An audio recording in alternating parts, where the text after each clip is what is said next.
നമസ്കാരം. Raf talk ഫുട്ബോളിലേക്ക് അവർക്കും സ്വാഗതം. ലാലിഗയിൽ FC ബാഴ്സലോണയ്ക്ക് തകർപ്പൻ ജയം. ഏകപക്ഷീയമായ 3 ഗോളുകൾക്കാണ് അവർ ഒസാസുനയെ പരാജയപ്പെടുത്തിയിരിക്കുന്നത്. ഇൻ്റർനാഷണൽ ബ്രേക്ക് കഴിഞ്ഞ് ടീമിലേക്ക് താരങ്ങൾ എത്തുന്നതേ ഉള്ളൂ. അപ്പോഴേക്കും കളിക്കളത്തിലേക്ക് ഇറങ്ങേണ്ടി വന്നു. ലോങ് ഫ്ലൈറ്റ് കഴിഞ്ഞ് വന്ന റാഫിഞ്ഞ കളിച്ചില്ല. പക്ഷെ അതൊന്നും ബാഴ്സലോണയ്ക്കൊരു പ്രശ്നമേ അല്ല.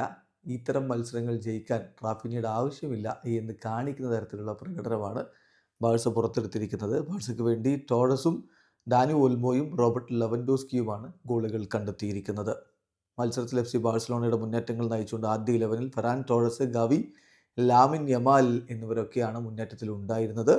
കളിയുടെ തുടക്കത്തിൽ തന്നെ 11ാമത്തെ മിനിറ്റിൽ തന്നെ ടോറസിലൂടെ ബാഴ്സലോണ ലീഡെടുത്ത് കഴിഞ്ഞിരുന്നു. ഓൽമോയുമായിട്ട് മികച്ച രൂപത്തിൽ എക്സ്ചേഞ്ച് ചെയ്ത് വന്ന പന്ത് ഒരു പിൻ പോയിൻ്റ് ആക്യുറസിയുള്ള ക്രോസ് ആയിട്ട് ബാൾഡെ ടോറസിലേക്ക് എത്തിക്കുകയായിരുന്നു. അദ്ദേഹം അത് കൃത്യമായിട്ട് വലയിലേക്ക് എത്തിക്കുകയും ചെയ്തു.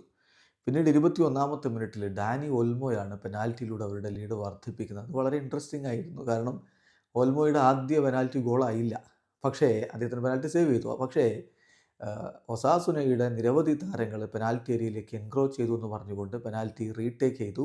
ആ റീടേക്കിംഗ് സമയത്ത് അദ്ദേഹത്തിന് പിഴച്ചില്ല, കൃത്യമായിട്ട് വലയിലേക്ക് എത്തിച്ചു. 2-0. ഇടവേള സമയത്ത് ബാഴ്സലോണ ഏകപക്ഷീയമായ 2 ഗോളുകൾക്ക് മുന്നിലായിരുന്നു. രണ്ടാം പകുതിയിൽ പിന്നെ റോബർട്ട് ലെവൻഡോസ്കിയുടെ ഗോൾ കൂടി പിറക്കുന്നു. 77ാമത്തെ മിനിറ്റിലാണ് ലെവൻഡോസ്കി ഗോൾ അടിച്ചത്. അതോടുകൂടി ഏകപക്ഷീയമായ 3 ഗോളുകളുടെ വിജയമാണ് ബാഴ്സലോണ സ്വന്തമാക്കിയത്. ഈ വിജയത്തോടുകൂടി 28 കളികളിൽ നിന്ന് 63 പോയിൻ്റ് ആയിരിക്കുന്നു ബാഴ്സലോണക്ക്.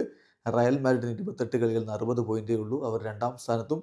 അത്ലറ്റിക്കോ മാഡ്രിഡ് ഇപ്പോൾ ഏറെ പിറകിലായി കഴിഞ്ഞു. 28 കളികളിൽ നിന്ന് 56 പോയിൻ്റ് അത്ലറ്റിക്കോ മാഡ്രിഡിനുള്ളൂ. വീഡിയോ അവസാനിക്കുന്നു. ഫുട്ബോൾ ലോകത്തെ കൂടുതൽ വിശേഷങ്ങളുമായി റാഫ് ടോക്സ് വീണ്ടും എത്താം.